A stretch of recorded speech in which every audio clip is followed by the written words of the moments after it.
talk about being a revolutionary Christian. I've always wondered, why isn't every Christian a socialist? Well, I tell you, most Christians don't want to follow Jesus into that temple and run out the money changers, bro. No, they on Pontius Pilate's payroll, or they're paying homage to Pontius Pilate. You see, Jesus was crucified because he ran out the money changer. What was the temple? It was the largest edifice this side of Rome. It was a bank. They had police on the one side. For us, it has to do with Wall Street, White House, Pentagon, Hollywood, Harvard, Yale, University of Chicago, all of the elite institutions that accommodate themselves to an unjust status quo. Now, there's individuals inside of those institutions. Because, see, as a Christian, you always recognize every human being is made in the image of God, and therefore they can choose to go another way. You can be a member of the elite and choose to be in solidarity with everyday people. You can be a white brother and choose to be in solidarity with the Black freedom movement. I can be a male straight. I choose to be in solidarity with my precious trans folks. Those are moral and spiritual choices people make. But generally speaking, the dominant tendency of an establishment when it comes to elite sites, Jesus understood that. Yes. They take advantage of the vulnerable. They exploit those who they can exploit, and then get mad when you try to make them accountable, as if it's your fault. You say, hey, we just pursuing the truth and seeking justice. Hey! There's 7,000 people watching right now.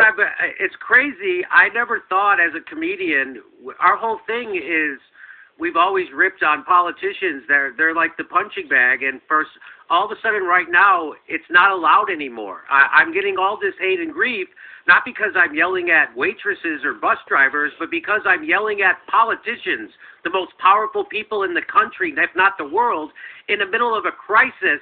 I'm yelling. My hair is on fire, so I'm yelling like it is, and people think that's rude. People call you sexist, and you have rage-filled rants, and you're all this stuff. And who am I doing that? I'm at the people who are denying us health care. That's who I'm raging at. Is that wrong? Exactly. No, brother.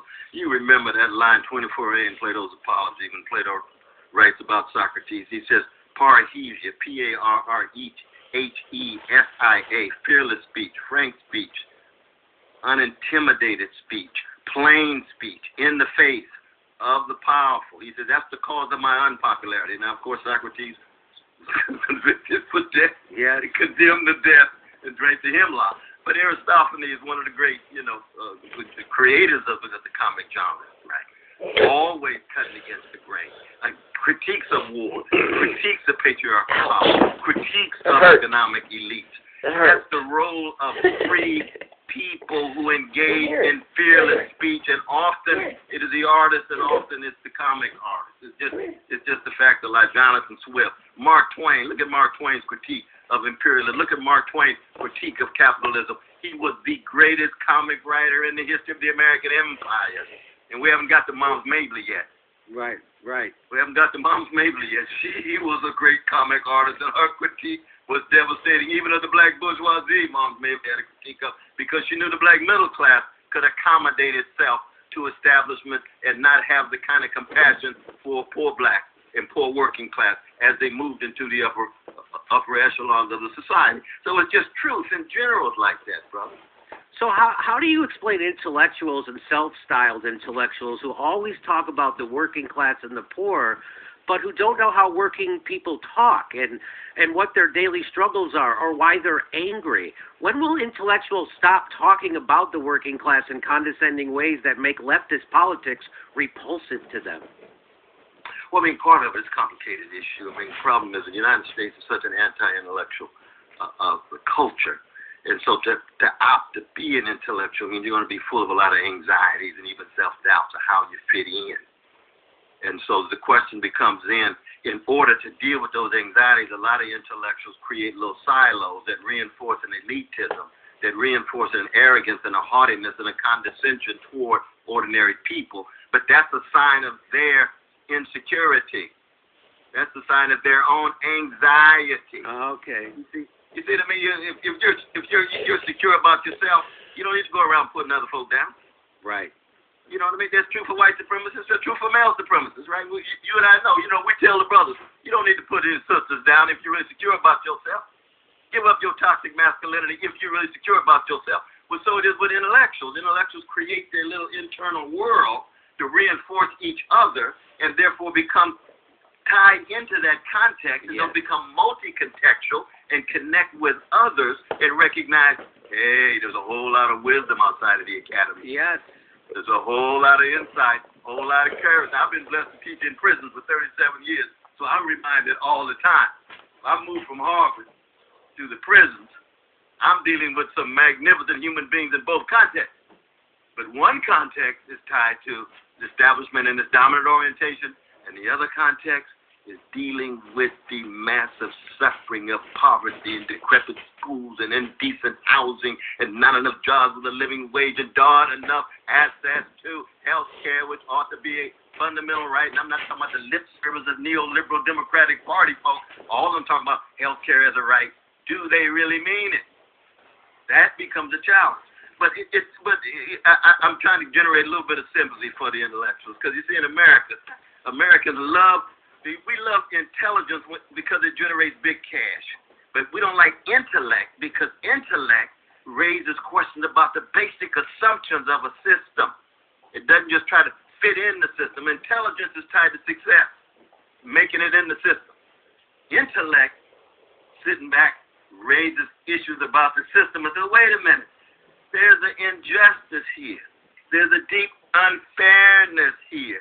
There's a willful ignorance here. There is a callousness here. There's an indifference here. Rabbi Heschel taught us what? Indifference to evils or evil than evil itself.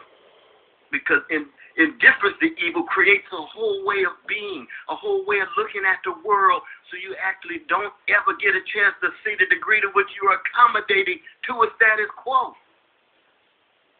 That's a different kind of thing. It reinforces the illusion that somehow you're such a force for good. No, we don't want simulacra. We don't want copies. We want the real thing. This is the Ashford Simpson moment. You remember Ashford? Yes. It's nothing like the real thing. Give me something real. Ain't nothing like the real thing, baby. Ain't nothing like the real thing. Talk to me. Oh, that's Timmy and Margaret. Wow, that was fun. That brings me back. So, we're talking about you and I are joining forces with some other people. We're trying to get this Force to Vote happening, and so there is a forcetovote.org right now.